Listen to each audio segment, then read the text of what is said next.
అందరికీ శుభోదయం అండి.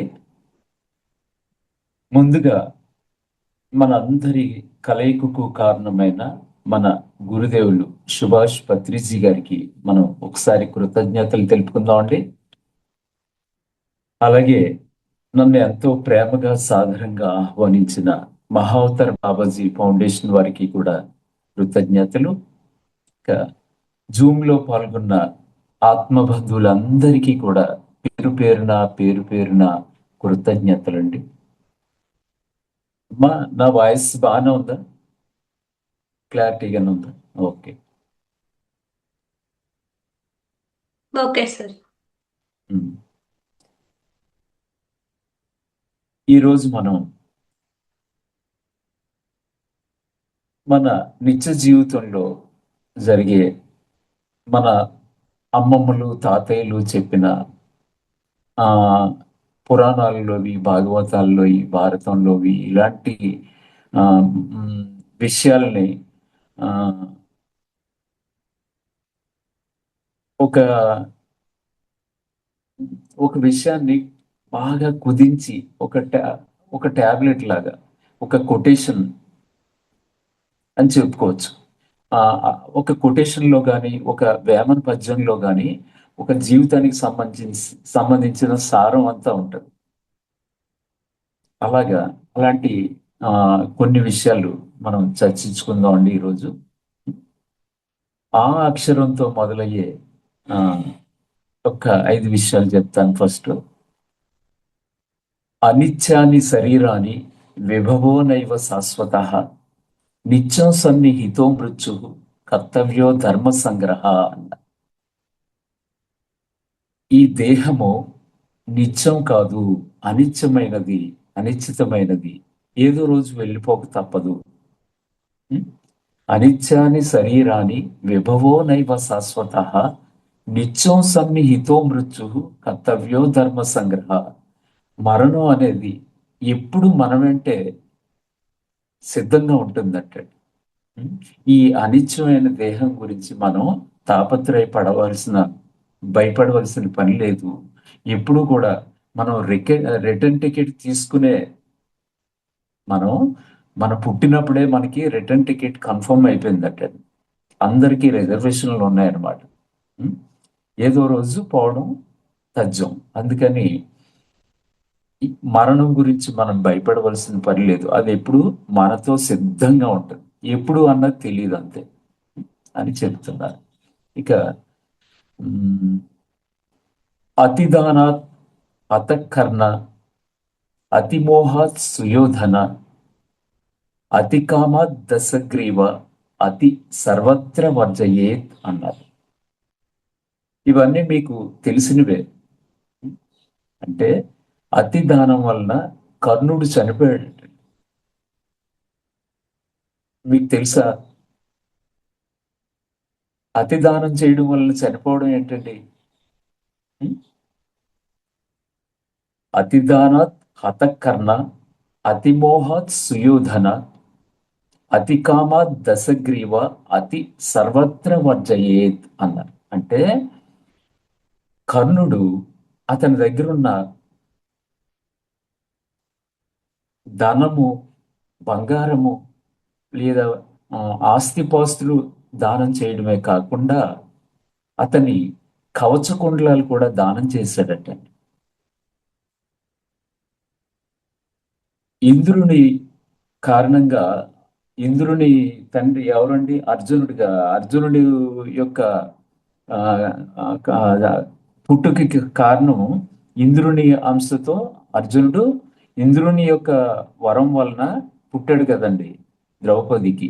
ఉం? అందుకని యుద్ధంలో అర్జునుడిని ఓడించాలి, కర్ణుణ్ణి ఎవ్వరూ ఓడించలేరట. మరి కర్ణుడిని ఓడించాలంటే కవచ కుండలాలు తో సూర్య భగవాన్ యొక్క అనుగ్రహం వలన కర్ణుడు జన్మించాడు. మరి ఈ కవచ కుండలాలు ఉండగా అసలు కర్ణుడిని ఎవరు ఓడించలేరట. ఈ రహస్యం తెలిసిన ఆ ఇంద్రుడు అర్జునుడిని గెలిపించడం కోసమని బ్రాహ్మణ వేషంలో కర్ణుడి దగ్గరికి వచ్చి కవచకుండలాల్ని దానం అడిగితే కర్ణుడు తీసి ఇచ్చేసాడట. అతి దానం. దాని వలన యుద్ధంలో కవచకుండలాలు లేకపోవడం వల్ల తను చనిపోయాడు. అదే కవచకుండలాలు ఉంటే అసలు అతన్ని ఎవరు చంపలేరన్నమాట. అతి దానం. అతిమోహాత్ సుయోధన అంటే సుయోధనుడి దగ్గరికి, దుర్యోధనుడి దగ్గరికి పాండవులకి ఒక్క ఐదు ఊళ్ళు ఇస్తే చాలు, ఉన్న రాజ్యం అంతా నువ్వు పరిపాలించుకో, ఈ 5 ఊళ్ళు ఇస్తే వాళ్ళు బ్రతికేస్తారు అని రాయబారానికి వెళ్తే సూది మొన మోపినంత స్థలం కూడా ఇవ్వను అని దుర్యోధనుడు చెప్పాడటండి. అతి మోహం వలన. అందుకని అతను పూర్తిగా రాజ్యాన్ని కోల్పోయాడు, తన అస్తిత్వాన్ని కూడా కోల్పోయాడు. కౌరవులందరూ మొత్తం ఇదైపోయారు.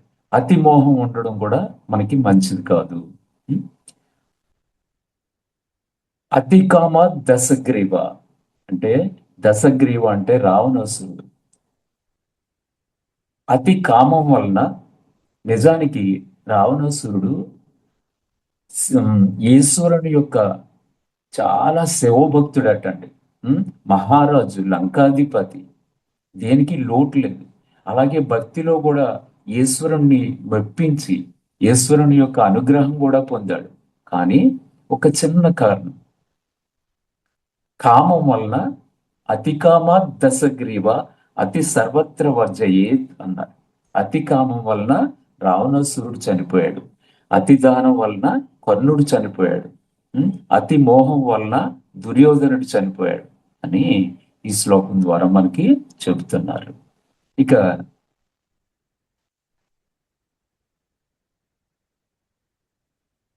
అన్నదానము గొప్పదనవచ్చునే గాని అన్నము జాములో నరిగిపోవు. వస్త్రదానము కూడా భవ్యదానమే కాని వస్త్రమేడాదిలో పాతదగును. గృహదానం ఒకటి మహోత్కృష్ట దానమే గాని కొంప కొన్నేళ్లలో కూలిపోవు. భూమి దానము మహాపుణ్యదానమే గాని భూమి అన్యుల చేరి పోవగవచ్చు. అరిగిపోవక ఇంచుక ఏని చిరిగిపోక కూలిపోవక పరుల పాలుగాక నిశ్చయముగా నిలిచి ఉండేది జ్ఞానదానం ఒకటే జగతిలోన. అలాంటి జ్ఞానం మనకు అవ్వాలి అంటే ధ్యానం శరణం గచ్చామి అని మనం గతంలో కూడా చెప్పుకున్నామండి. ఇక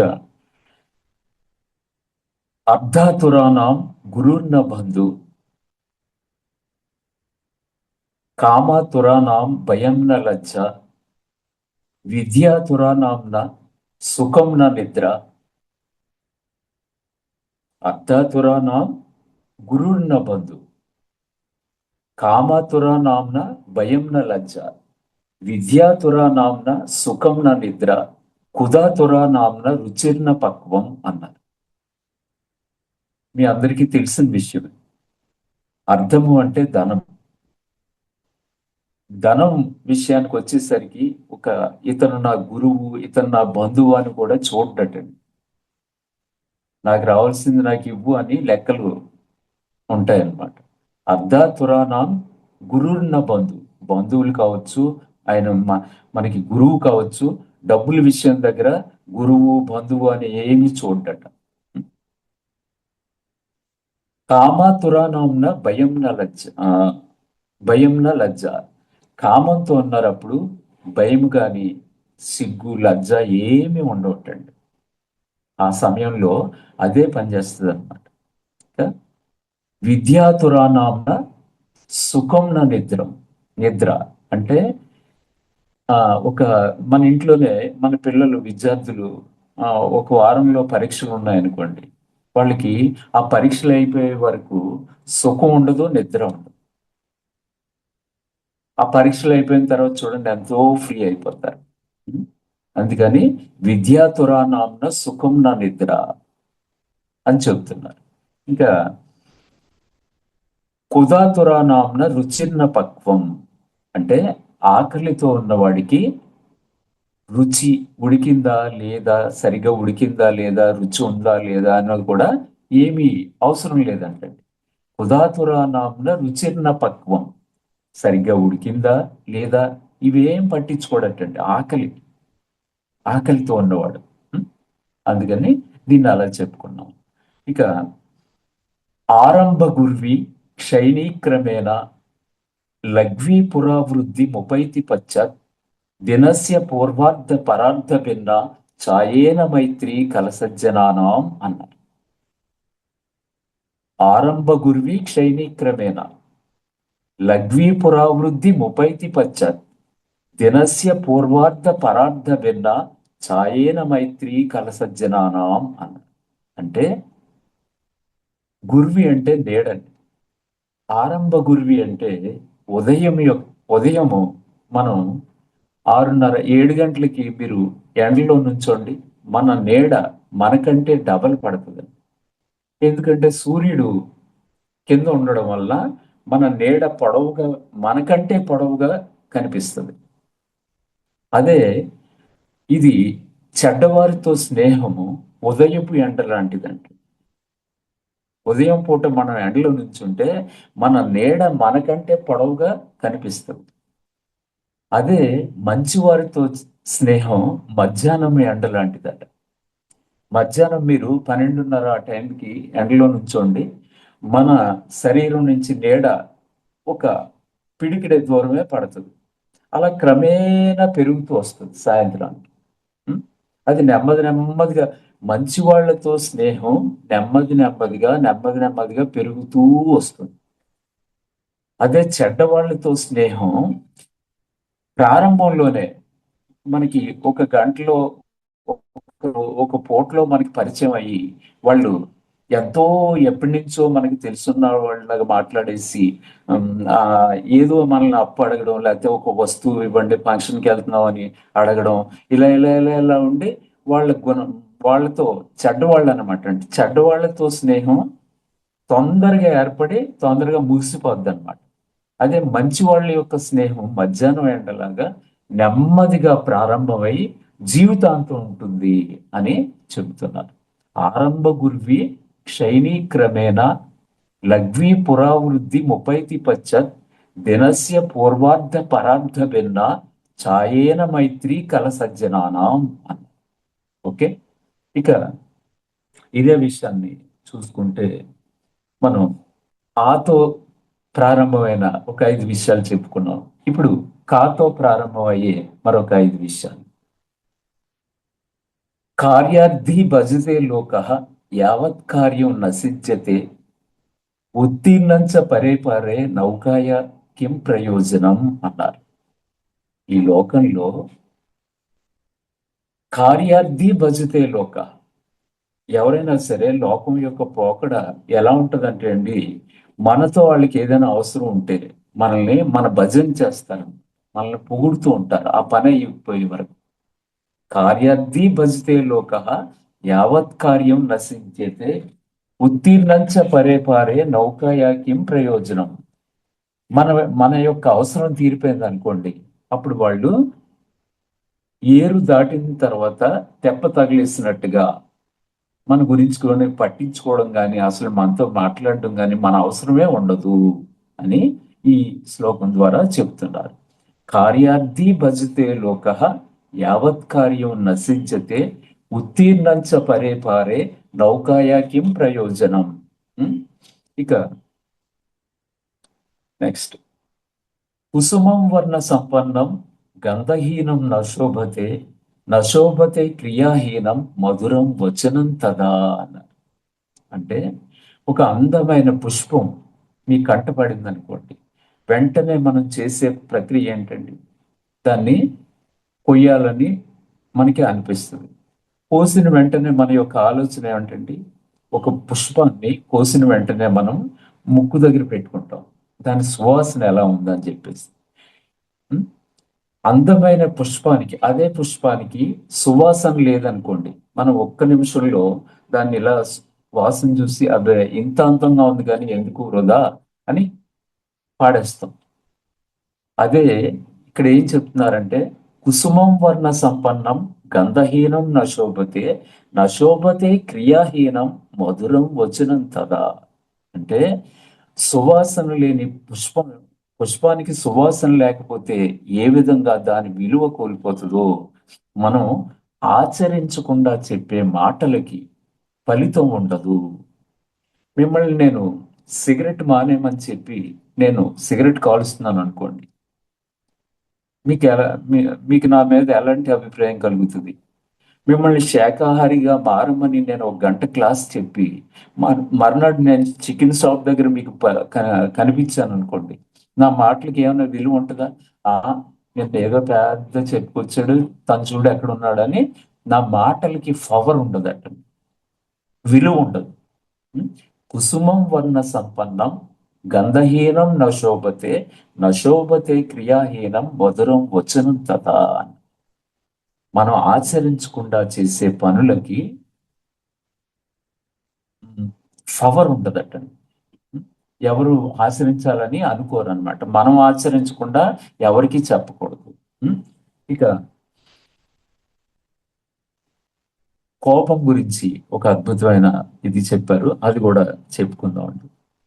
కోపంబు చే నరులు క్రూరాత్ములగుదురు, కోపంబు మనుషుల కొంపముంచు, కోపంబు వలనే పాపంబులను వచ్చు, కోపంబునను నింద కూడవచ్చు, కోపంబు తన చావు కొంచెంబు నెరగదు, కోపంబు మిత్రులను కొంచెపరచు, కోపంబు హెచ్చిన శాపంబులను వచ్చు, కోపంబు చూడగా కురివియగును, కోపము నరుని శాంతము కూర్చునిలను, లేదు ఎంత వెతికినా ఇటువంటి చేదు ఫలము అన్నారు.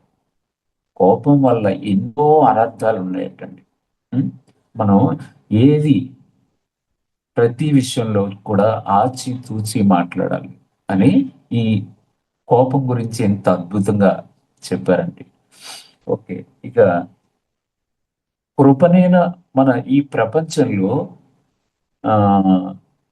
దానం చేసేవాళ్ళు గురించి మనం మాట్లాడుకుంటే ఎవరు గుర్తొస్తారండి? మొట్టమొదట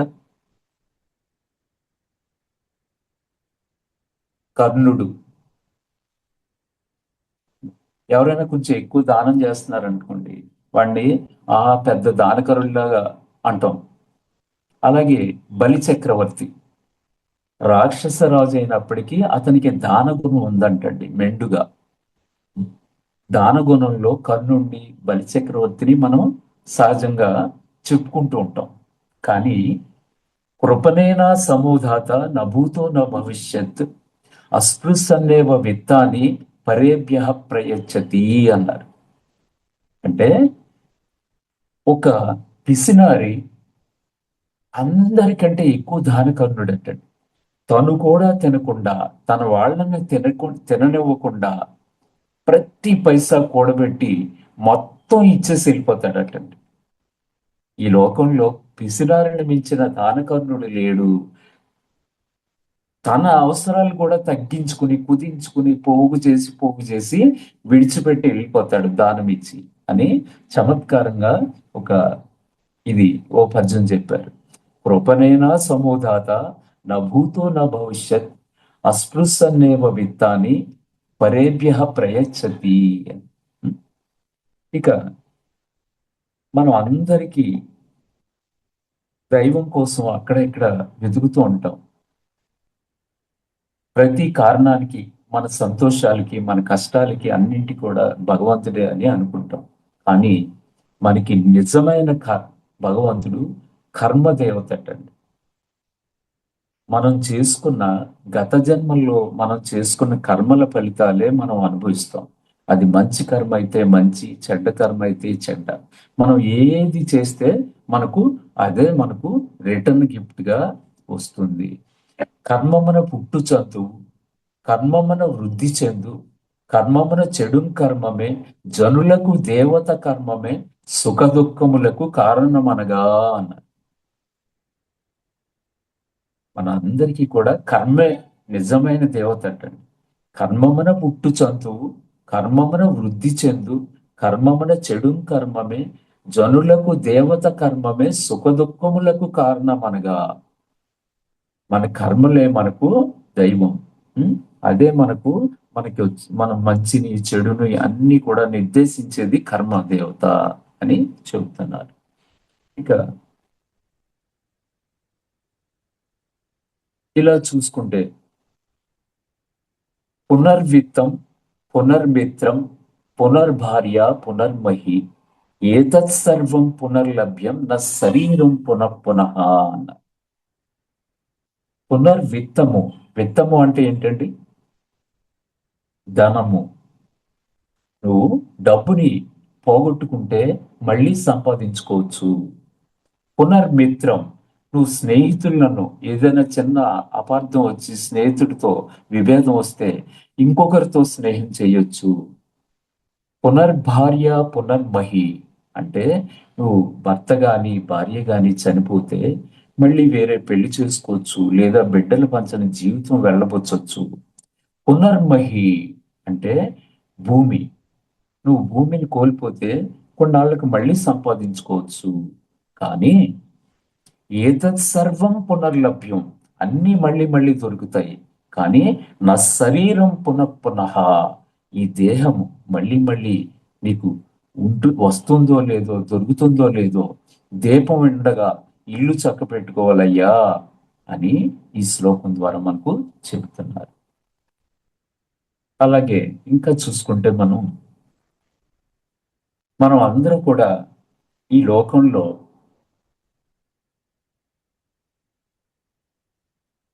ఉంగరాలకి వాడే పొడులని, ఆ డైమండ్స్ ని, వీటినే మనం రత్నాలుగా భావిస్తున్నాం అంటండి. నిజానికి పృథివ్యాం త్రీని రత్నాన్ని జలమన్నం సుభాషితం మూఢై పాషాణ ఖండేషు రత్న సంధ్యా విధీయతే అన్నారు.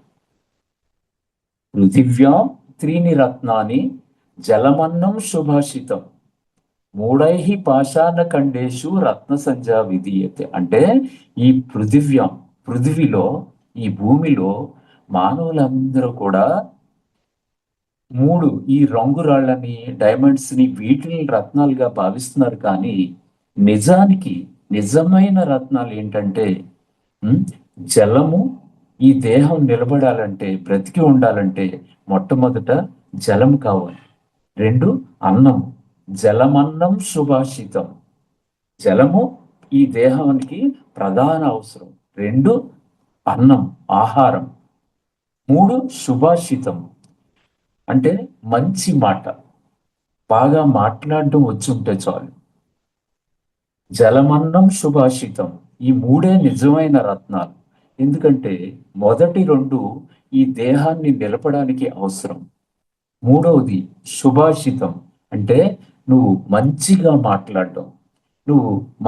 మాట్లాడడం కనుక నీకు చేతనైతే, నువ్వు కొత్త ప్రదేశానికి వెళ్ళినా, నీకెవ్వరు తెలియని చోటకి వెళ్ళినా, ఒక ట్రైన్లో ప్రయాణం చేసినా, ఈ ప్రపంచంలో నువ్వు ఎక్కడికి వెళ్ళినా రాణించబడతావు.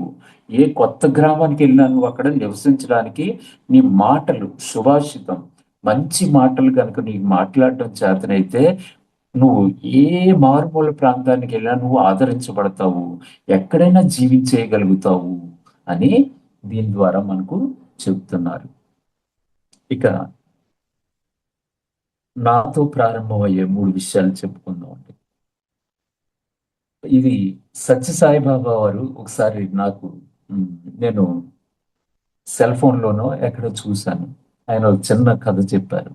ఏమంటున్నారంటే, ఒక కాశీలో ఒకరోజు పంతులు గారు అభిషేకం చేస్తూ ఉండగా, శివలింగానికి అభిషేకాలు అవి చేస్తూ ఉంటారు కదండి, మంత్రాలు చదువుతూ అభిషేకం చేస్తూ ఉండగా ఒక బంగారు పళ్ళెం ఒకటి తలతలా మెరుస్తూ కింద పడిందంటండి. అలా వచ్చి కింద పడిందంట. పడితే వెంటనే ఆయన స్పందించి, నేను ఎన్నో సంవత్సరాలుగా ఎంతో నిష్ఠతో, మడితో ఈ శివలింగానికి ఆరాధన చేస్తూ వస్తున్నాను, ఎన్నో అభిషేకాలు చేశాను, అందుకని ఆ సాక్షాత్ పరమేశ్వరుడు నా కోసం దీన్ని ఇలా దర్శనమిచ్చాడు అని చెప్పేసి తను ఇలా ఆ పళ్ళాన్ని పట్టుకోపోయాడట. వెంటనే అది ఆ తలతల బంగారు వర్ణంలో ఉన్న ఆ బంగారం అది మామూలు సాధారణంగా మారిపోయిందట. ఏమిటి, నాలో ఏదైనా లోపం ఉందా ఏంటని తనలో తను చాలా మదన పడ్డాడు. అదే సమయంలో వరుసగా భక్తులు, దర్శనానికి వచ్చే భక్తులు వరుసలో ఉంటారు కదండి, వాళ్ళందరినీ కూడా మరి ఇది ఎవరి కోసం ఆయన పరమేశ్వరుడు ఇచ్చినట్టు అని చెప్పేసి ఒక్కొక్కళ్ళ దగ్గర దాన్ని, ఒక్కొక్కళ్ళని దీన్ని ముట్టుకోండి ఒకసారి అని చెప్పేసి వరుసగా అందరితో ముట్టుకోమని చెప్పి, అంటే ఇది ఎవరి కోసం, ఎవరు చెయ్యి వేస్తే ఆ బంగారుగా మారుతుందో అని అందరినీ, భక్తులందరినీ వరుసగా దీన్ని తాకమని చెప్పి ఆయన వరుసగా పిలుస్తూ ఉంటే సుమారుగా 100-200 మంది వచ్చినా సరే అది ఏమీ యథాస్థానం ఉంది, కానీ అదేమీ మార్పు రాలేదు. అప్పుడు ఈ భక్తులందరూ అయిపోయిన తర్వాత ఒక అమాయకంగా, కొంచెం మరీ అంత తెలివి కాకుండా అమాయకంగా ఉన్న ఒక ఆయన వచ్చారటండి. వస్తూ వస్తూనే దారిలో తనకి కాలికి తగిలిన అరటిపండు తొక్కలు, కొబ్బరి పెచ్చులు, మనం కొబ్బరికాయ కొట్టినప్పుడు ముచ్చుకులు తీసేసినవి, అవన్నీ తను ఏరుకుంటూ వచ్చి డస్ట్బిన్ లో వేసేసి ఇలాగా ఈ లైన్లోకి గురువు గారు ఇక్కడికి వచ్చాడు. ఇప్పుడు ఈయన ఇతన్ని కూడా పిలిచి, భక్తులు అందరూ వెళ్ళిపోయారు కదా అని చెప్పేసి ఇతను కూడా పిలిచి, స్వామి ఒకసారి ఇల్లరా అని పిలిచి, ఈ పళ్ళు ఒకసారి పట్టుకో అంటే ఈ ఇతను పళ్ళు ఇలాగా పట్టుకునేసరికి యథాస్థానం బ్రహ్మాండంగా కాంతివంతంతో బంగారు ఛాయలో తిరిగి అది తలతల మెరుస్తూ వచ్చింది. అంటే అప్పుడు ఈ పంతులు గారు ఈయన అడుగుతున్నారటండి, స్వామి నువ్వు రోజు ఏం చేస్తూ ఉంటావు? ఆ ఇంతమంది, నేను ఎన్నో సంవత్సరాలుగా అభిషేకాలు, అర్చనలు, ఎంతో నిష్ఠతో ఎన్నో చేస్తూ ఉన్నాను, నాకు నేను పట్టుకున్నా అవలేదు, ఎందరో భక్తులు వచ్చారు లైన్లో, వాళ్ళు ఎవరు పట్టుకున్నా అవలేదు, నువ్వు నిత్యం ఏం చేస్తూ ఉంటావయ్యా అని అడిగారు. అంటే అప్పుడు తను చెబుతున్నాడు, నతపాంసి నతీర్థానాం నశాస్త్రానాం చపా నహి సంసార సాగరోద్ధారే సజ్జనం సేవనం వినా. ప్రభు, నాకు ఏమి, ఎటువంటి శాస్త్రాలు, శ్లోకాలు, మంత్రాలు ఏమి రావండి. నతపాంసి నతీర్థానాం నశాస్త్రానాం జపా నహి, ఎటువంటి జపాలు, ఎటువంటి ఏమి రావండి. సంసార సాగరోద్ధారే సజ్జనం సేవనం వినా, ఇతరులకి, నా కుటుంబాన్ని పోషించుకుంటాను, ఇతరులు ఎవరైనా ఇబ్బందులు ఉంటే వాళ్ళకి సహాయం చేస్తూ ఉంటాను, ఎక్కడన్నా పర్యావరణం నీట్గా లేకపోతే అక్కడ కొంచెం తుడుస్తూ ఉంటాను, మొత్తం మీద నేను చేసేది సజ్జనం సేవనం వినా, సేవ చేస్తూ ఉంటాను. అంటే భగవంతుడు ఆయన దృష్టిలో ఆయన ఇచ్చేది ఎవరికి ఎక్కువ మార్కులు ఇచ్చాడండి అని ఇక్కడ మనకి నిజమైన, ఎవరైతే మానవ సేవే మాధవ సేవ అంటారు, లేదా భూసేవ, భూదేవిని శుభ్రం చేయడం కానీ, సేవ పూజించే వాళ్ళ కంటే, అభిషేకాలు చేసే వాళ్ళ కంటే కూడా సేవ చేయడం వల్లే భగవంతుడు మెచ్చుకుంటాడు, ఆయన మనకు మార్కులు వేస్తాడు అని ఈ శ్లోకం ద్వారా మనకు తెలుస్తుంది. ఇక ఆ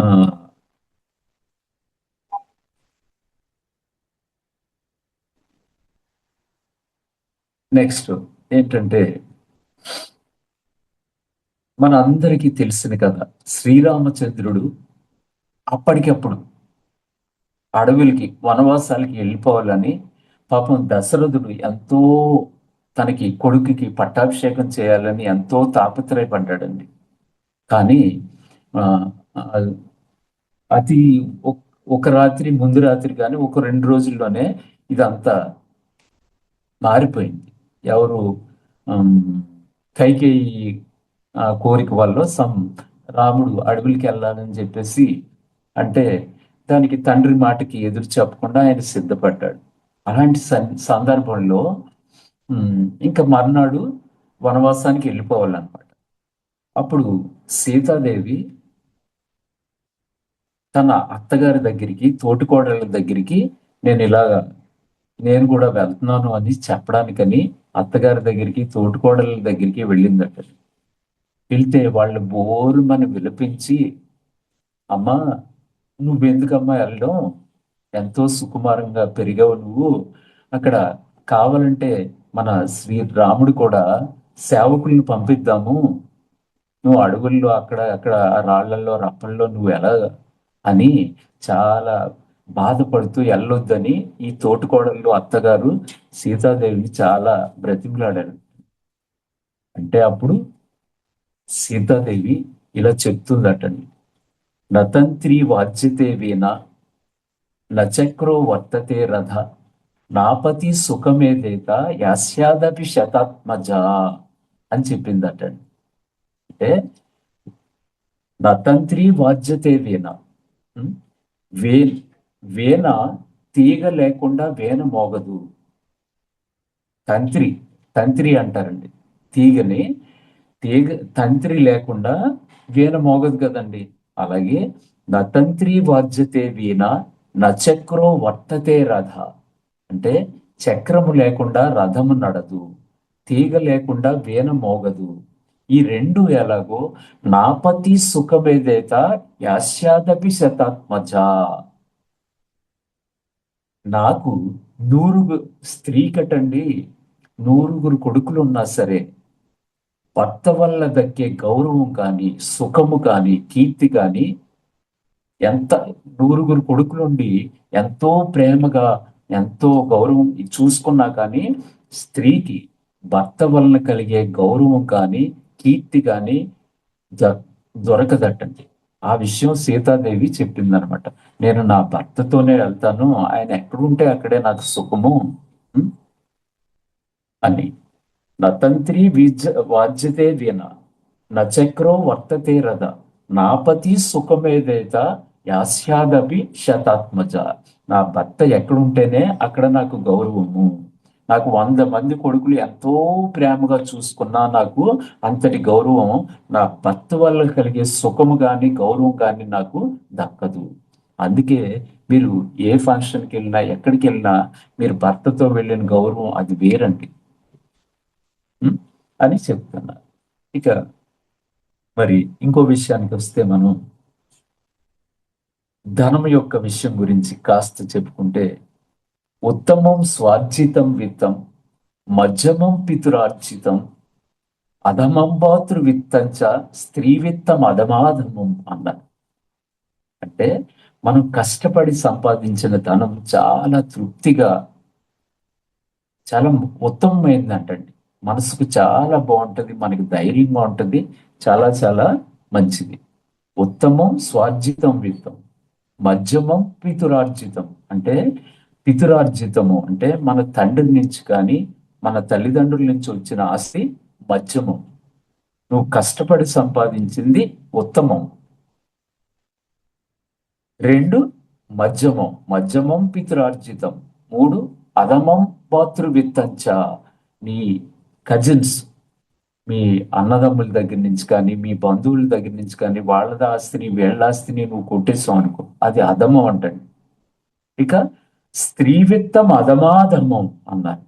నువ్వు ఒక స్త్రీ యొక్క పోషణతో, స్త్రీ యొక్క డబ్బుతో నువ్వు కనుక జీవిస్తూ ఉంటే, ఆవిడ కష్టపడి సంపాదిస్తూ ఉంటే నువ్వు కూర్చొని తింటున్నావు అనుకో, అది అధమాధమం అంటండి. ఉత్తమం స్వార్జితం విత్తం మధ్యమం పితురార్జితం, మన తల్లిదండ్రుల ద్వారా వచ్చింది. అధమం భాతృవిత్తంచ స్త్రీ విత్తం అధమాధమం, స్త్రీ సంపాదనతో కనుక నువ్వు బ్రతుకుతూ ఉంటే అది అన్నిటికంటే నీచాతి నీచమైనది అని ఇక్కడ చెబుతున్నారు. ఇక ఇలా చూసుకుంటే, ఉదయే సవితా రక్తం రక్తఛాస్తమయే తథా సంపన్నౌచ విపచ్చౌచ మహాత్మా ఏకరూపత అన్నారు. ఉదయే సవితా రక్తం రక్తఛాస్తమయే తథా సంపన్నౌచ విపచ్చౌచ మహాత్మా ఏకరూపత, అంటే ఉదయము సూర్యుడు ఏ రంగులో ఉంటాడండి? అలాగే అస్తమించేటప్పుడు కూడా అదే రంగులో ఉంటాడు. ఉదయే సవిత రక్తం రక్తచాస్తమయ్యే సదా అని. అలాగే సంపన్నౌచ విపచ్చౌచ అంటే నీకు ధనం ఉన్నప్పుడు, ధనం పోగొట్టుకున్నప్పుడు కూడా మహాత్ములైన వారు, ధ్యానులు, జ్ఞానం తెలిసిన వాళ్ళు నీకు ధనం ఉన్నప్పుడు ఒకలాగే ఉంటారు, ధనం పోయినప్పుడు పోగొట్టుకున్నప్పుడు కూడా చింతించరంటాడు. ఉదయం సూర్యుడు ఏ రంగులో ఉంటాడో అస్తమించేటప్పుడు కూడా ఎలా ఉంటాడో అలాగే జ్ఞానము తెలిసిన వాళ్ళు, మహాత్ములు డబ్బులు ఉన్నప్పుడు, డబ్బు పోయినప్పుడు ఒకే స్థితిలో ఉంటారు అని దీని ద్వారా చెబుతున్నారు. ఇక వాతో కొన్ని చెప్పుకున్నాం. వస్త్రేణ వపుసా వాచ విద్యయా వినయేన చ వకారై పంచబిర్యోక్తి నరో భరవతి పూజిత అన్నారు. మానవుడు ఈ లోకంలో గౌరవించబడాలి అంటే 5 ముఖ్యంగా కావాలటండి. వస్త్రేణ వపుస వాచ విద్యయా వినయేన చ వకారై పంచబిర్యోక్తి నరో భవతి పూజిత.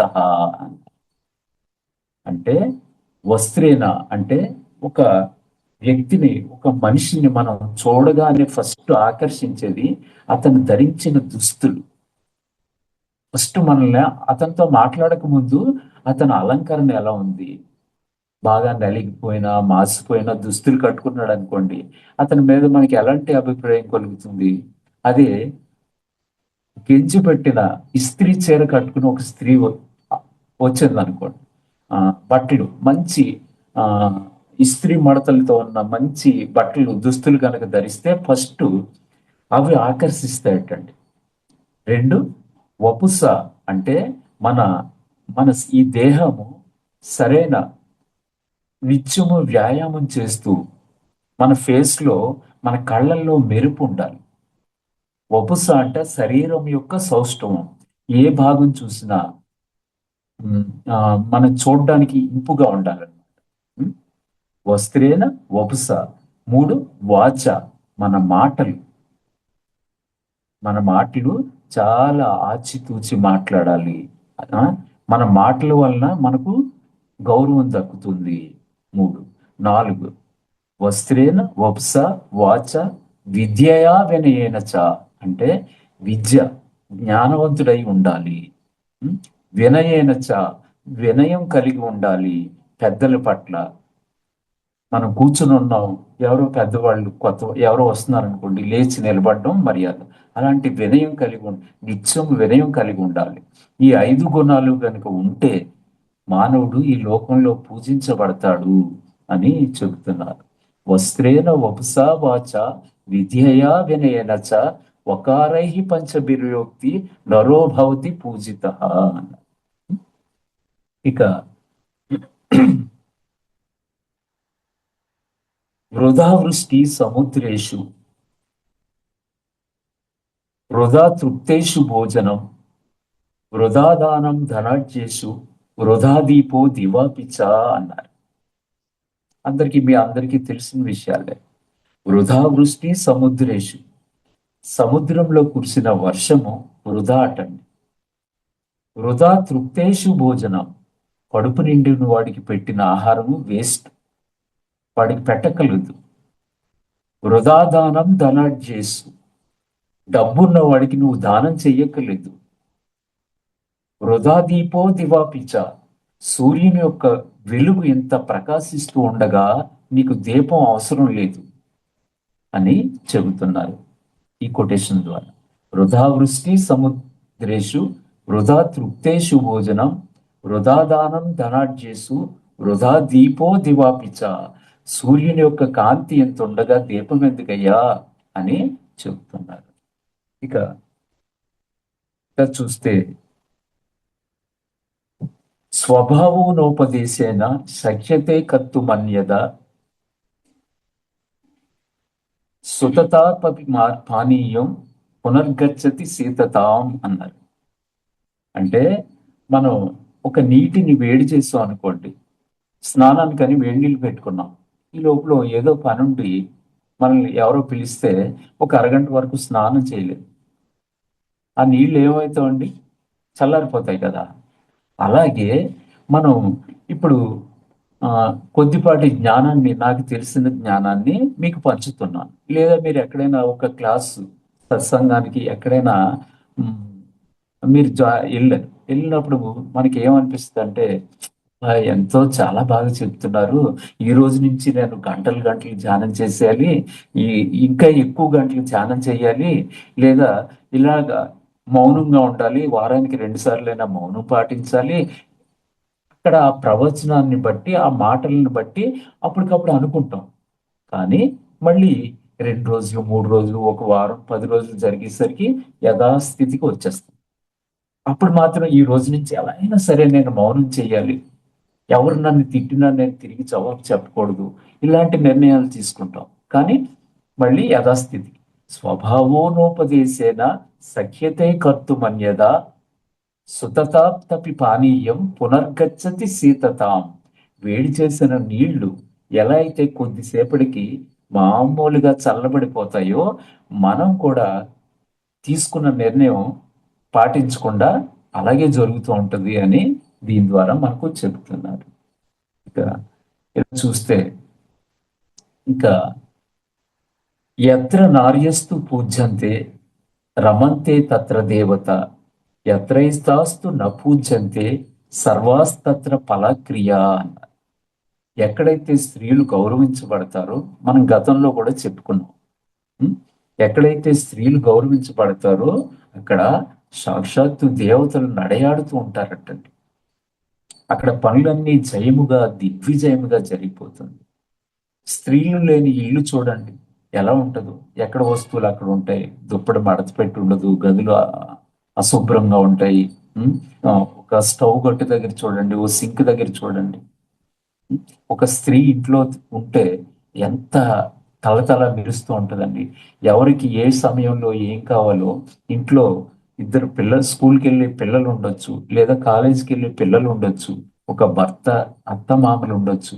వీళ్ళందరికీ 3 వయసుల వారికి కూడా తను ఏకకాలంలో ఎవరికి ఏ రకంగా ఇష్టం, ఏ చట్నీ ఇష్టం, ఎలా పెడితే ఇష్టం, వేడిగా ఇష్టమా, చల్లారిపోతే ఇష్టమా, ఇవన్నీ అందరినీ 3 వయసుల వారిని కూడా సంతృప్తి పరచగల సత్తా ఒక్క స్త్రీకి మాత్రమే ఉందటండి. అంత కీలక పాత్ర. మనం అందరూ భగవంతుని కోసం ప్రార్థనలు చేస్తూ ఉంటాం, పూజలు చేస్తూ ఉంటాం. మరి అందరి దగ్గరికి ఆయన రావడానికి వీలు కాక ప్రతి ఇంట్లో ఒక స్త్రీని ఏజెంట్ గా పెట్టాడటండి. అమ్మ వీళ్ళని చూసుకో, ఈ కుటుంబాన్ని చూసుకో అని సాక్షాత్తు ఆయన యొక్క అంశతో ఒక స్త్రీని ప్రతి ఇంటిలో ఒక అక్కగా, చెల్లిగా, తల్లిగా మన ఇళ్లలో ఉంచాడట. అందుకని స్త్రీలకు మనం ప్రత్యేక కృతజ్ఞతలు చెప్పుకోవాలండి. ఇక చితా చింత ద్వయోర్మధ్యే చింతానామ గరీయసి చితా దహతి నిర్జీవం చింతావ ప్రాణయుతం వపుహు అన్నారు. చితి శరీరాన్ని కాలుస్తుంది, కానీ చింత మనస్సుని కాలుస్తుందటండి. చితి మనం నిప్పు ముట్టుకున్నాం అనుకోండి, చేయి కాలుతుంది. కానీ మన పిల్లలు కానీ, మన అబ్బాయి ఉద్యోగం పోయింది, లేదా మన అబ్బాయి పెళ్లి సంబంధం తిరిగిపోయింది, లేకపోతే మనకి ఆస్తి నష్టం వచ్చింది, ఇది మానసికంగా మనల్ని కాల్చేస్తుందటండి. చితాచింత ద్వయోర్ మధ్యే చింతానామ గరీయసి చిత దహతి నిర్జీవం చింత ప్రాణయుతం వపుహు అన్నారు. ఉం? చితి శరీరాన్ని మాత్రమే కాలుస్తుంది, కానీ చింత మనలో ఏదైనా మానసికంగా మన వాళ్ళకి ఏదైనా జరిగితే, నష్టం ఏర్పడితే, వాళ్ళ కాపురం చెడిపోతే, మనం మనం ఎన్ని తిన్నా కూడా మనకి అది మనసును తొలిచేస్తూ ఉంటుందంటండి. ఉం? ఈ సందర్భంగా అది చెబుతున్నారు. ఇక గతే సుకోన కర్తవ్యం భవిష్యం నైవ చింతయేత్ వర్తమానేన కాలేన వర్తయంతి విషక్త వ్యక్త వ్యక్త అన్నారు.